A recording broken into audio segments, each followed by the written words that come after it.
time, it's a short history of little 5 points. Nobody knows anything about that, right? No. Was your store little 5 points? You boomerang? Yeah. Anyway, so I went to Grady High School.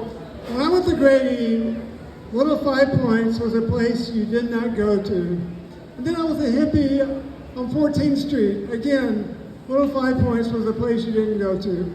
So then I went to California, like Bolinas, lived on this place at the farm. I got books here, but I'm gonna talk about little 5 points. So I came back in 1980, and whoa, there was this thing going on, and I did not know what it was, and I was Mr. Jones. You know, Ernest Hemingway wrote this great book about Paris in the 1920s. And it wasn't Paris in the 1920s, but it was little 5 points in the 1980s and 90s, where the Redwood Inn had become such a rough dive, the community had to buy it and reimagine it as the little 5 Points Pub, a neighborhood place for families, activists, queer folk, a place where the roadbusters could meet to stop the expressway. And just across Seminole from the pub was Peeler's Bar. Oh, ancient throwback where men pushing walkers shuffled in for a flat PBR to the ding-ding-dings of actual pinball machines. Peeler's soon giving way to The Point, a first nightclub experience for hippies in their dreaded 30s. Tommy Dean in the League of Decency every Saturday night. And on Monday nights at The Point, the Indigo Girls played for free because Brent knew that nobody was going to pay a cover for two folk girls from Emory. And next door, Free Hugs place, just a few doors down. But what was it? What was Free Hugs? Was it a store? Was it a diorama? Was it a time capsule? Its only name, the epigraph over the door, "We ain't mad with nobody." Jerry's Place, a time capsule, what was now long gone, the 60s. And weekend nights right there in front of Jerry's, there was a line of conga drummers. Right in front of Free Hug's store, tribal beats echoing across Moreland, bouncing off the original 7 Honda, where the original 7 Honda was right where the credit union is now, where a baby was always getting his diaper changed on that front sofa. And Mr. Finley was still selling hardware, but just barely. And the original Karis books on the corner of Euclid, and that's where I once saw dear Natalie Merchant cross-legged on the floor reading Hildegard of Bingen because 10,000 maniacs had come south for the winter to try and catch some of that Athens, Atlanta spark, the stuff that Danny Beard and Sean were serving up at Wax and Facts. Natalie and the maniacs having to rake leaves in Inman Park to make ends meet while playing the occasional gig at the Little 5 Points Pub, same as Uncle Tupelo did before they became Wilco and Sunvolt, same as Tinsy Ellis, Kodak, and Bernay did, same as Benjamin Smoke did after coming out of Krog Street Tunnel to bellow Pirate Jenny at the pub, and the sheep, the black freedom. Benjamin, always so pale, as though he was on Cabbagetown laudanum, pissing in a potted plant on the pub's back patio, always with a joint, always with a joint. And over at the Excelsior Mill, Piano Red himself was still banging that ancient upright.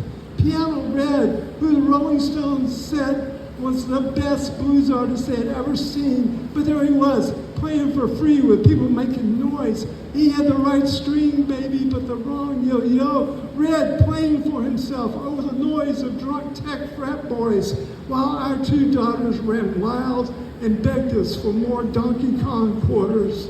And Sunday afternoons, it was ultimate frisbee behind Bass High School. Me and Scooter and Durga Darshi chasing Patty Kunkel up and down that hard-baked feet. Patty, please, Patty, stop running so much. Just stay down. The freezing's coming down on this end in a minute. And when we wanted breakfast, it was down to the other Patty's place, the Atomic Cafe, where your straw paper plate holder just might hold some leftover dried up corn grits from a previous patron. All the food served with love by Ravenel, who ruled the room with such kindness and took no foolishness. And Ernie Mars was still around too, getting kicked out of both the Atomic Cafe and Susie's Hard Times Cafe across the street because he was always burning cigarettes, even though some say he had written that song in Cool Hand Luke, I don't care if it rains or freezes, as long as I got my plastic Jesus. But nobody knew where to send the royalty checks. Old Ernie, unrepentant, same as Bill Taft, who drove the Patterson's lumber truck by day and played guerrilla theater sets as the Chowder Shouters in front of starving Marvins on Ponce or Buddies across from Manuel's. And over on Bonaventure, the Now explosion was pushing every boundary they could find. Lady Quare, Eloise, and Larry T., their protege, a young RuPaul, with his band Wee Wee Paul Ru, always declaring himself, I am Star Booty! With such conviction, we never doubted it for a minute. And on one freezing night, after an epic bar crawl, Kodak told his manager, fuck this, and stepped out of a van going 40 miles an hour down Moreland. The doctors at Grady somehow putting his skull back together during the 3-day coma that had us all so worried there were phone trees set up to try to figure out if he was okay. The consensus, though, around Little Five saying that since Kodak had landed on that mass of hair, that is what saved his life. Kodak coming back to life singing, Cotton Candy was her name. And that was the year Hippie and Michelle and Don opened the yacht club. Julian Bond having a beer right there on opening night after a Hawks game. And over on DeKalb Avenue, my mother remained loyal to Roger Jordan's garage. Mr. Jordan with his raspy potty mouth, always telling my mother, Miss Fike, it's that goddamn alternator again. It's always that goddamn alternator again. And my mother liked that. She liked that. And just down Harrelson Avenue from Roger Jordan, across from their home place, there was dear Angela Carrington having tea on her wraparound porch, inviting passersby to join her, conspiring with Chris Sibley over at Urban Nirvana to delight the world in whatever way they could.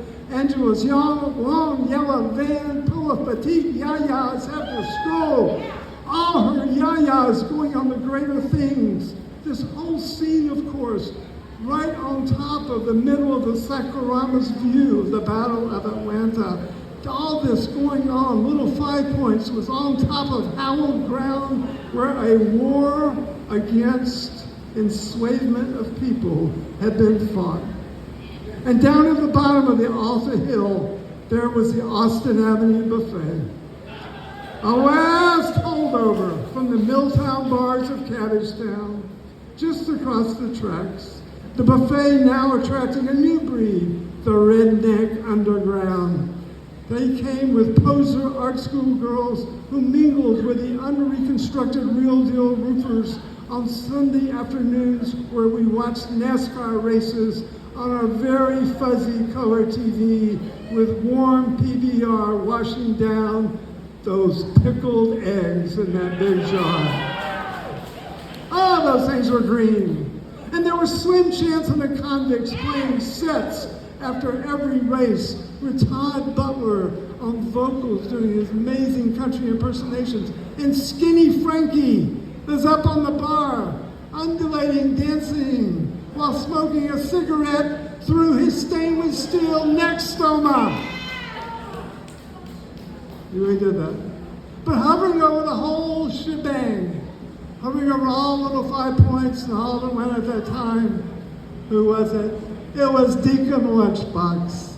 godfather of little 5 points, a backwoods Baudelaire in bib tops, a wise guy Whitman in a 42 double D wired up bra with a sputtering chainsaw, chanting, Omni beer, Omni beer.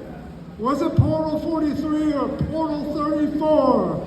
Did I take the train or did I take the Ford?